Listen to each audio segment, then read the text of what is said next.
మాజీ MP Gorantla Madhav Vijayawada cyber crime ఎదుట విచారణకు హాజరు కానున్నారు. అనుచరులు ఇతర వైసీపీ కార్యకర్తలతో భారీ కాన్వాయ్తో విజయవాడకు బయలుదేరతారు. 2024 నవంబర్ 2న మాజీ ఎంపీ గోరెంట్ల మాధవ్పై కేసు నమోదు చేశారు విజయవాడ సైబర్ క్రైమ్ పోలీసులు.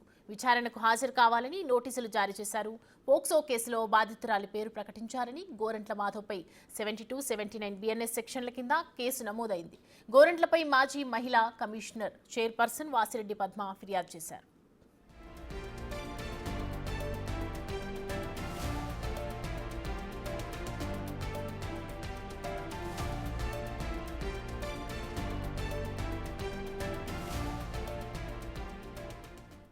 మాజీ MP Gorantla Madhav Vijayawada cyber crime ఎదుట విచారణకు హాజరు కానున్నారు. మరి కాసేపట్లో దీనికి సంబంధించి పూర్తి డీటెయిల్స్ మా ప్రతినిధి యోగానంద్ ఇస్తారు.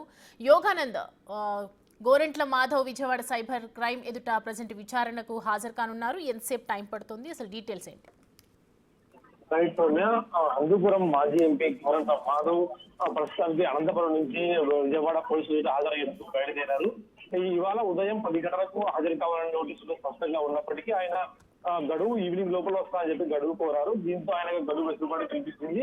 అయితే ఆయన ఈవినింగ్ కూడా వెళ్తారా లేదా అని కూడా మనం, ఎందుకంటే అనంతపురం నుంచి కనీసం 10 గంటల సేపు జర్నీ ఉంటుంది కాబట్టి ఇవాళ 12 గంటలకు ఆయన బయలుదేరారు. ఆ తర్వాత సుమారుగా 9 గంటల నుంచి 10 గంటల జర్నీ అంటే సుమారు 7-8 కావస్తుంది.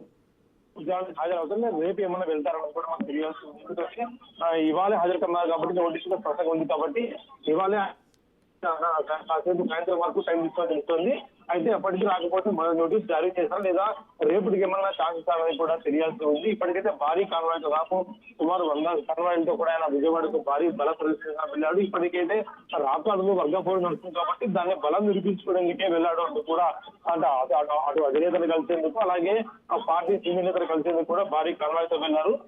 విచారణ రేపు ఏం జరుగుతుందో కూడా మనకు తెలియాల్సి ఉంది. ఎందుకంటే ఆయన అరెస్ట్ చేస్తారా, అరెస్ట్ చేస్తే ఆయన మరో వికెట్ డౌన్ అనేది కూడా మనకి వార్తలు వస్తున్నాయి. ఎందుకంటే ఇప్పటికీ వాళ్ళ ఉంది ఒకసారి కృష్ణమూర్తితో పాటు గోరెంట్ల మాధవ్ దృష్టి పడుతూ కూడా బయట సోషల్ మీడియా పెద్ద ప్రచారం జరిగింది కాబట్టి దానికి రేపు ఏమన్నా విచారణ చూసి అరెస్ట్ చేశారు లేకంటే కేవలం రోడ్డు మీద సరిపెడతారని మనకు తెలియాల్సి ఉంది. Soumya, thanks for the updates Yoganand.